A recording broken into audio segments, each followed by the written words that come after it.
இன்றைக்கி நம்ம இந்த வீடியோவில் ஓவர் வெயிட் அண்ட் ஒபிசிட்டியில் இருக்கக்கூடிய பர்சனுக்கு வரக்கூடிய மேஜரான டிசீஸ் பற்றி தான் பார்க்க போகிறோம். என்னென்ன அப்படின்றத டீட்டெயிலாக சொல்கிறேன். அதுக்கு முன்னாடி நம்ம சேனலை சப்ஸ்கிரைப் பண்ணிக்கோங்க.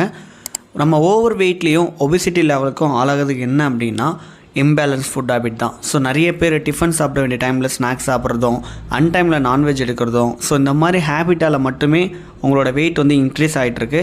ஸோ இது இன்க்ரீஸ் ஆகிறதால நமக்கு என்ன மாதிரியான பிரச்சனை எல்லாம் வரும் அப்படின்றத ஒன் பை ஒன்னாக சொல்கிறேன், நோட் பண்ணிக்கோங்க.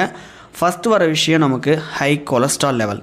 இந்த கொலஸ்ட்ரால் ஹை ஆகும்போது நம்ம பாடியில் தேவையில்லாத கொழுப்புகள் ஆட் ஆகும்.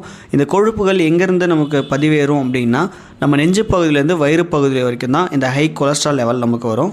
Second thing, high blood pressure.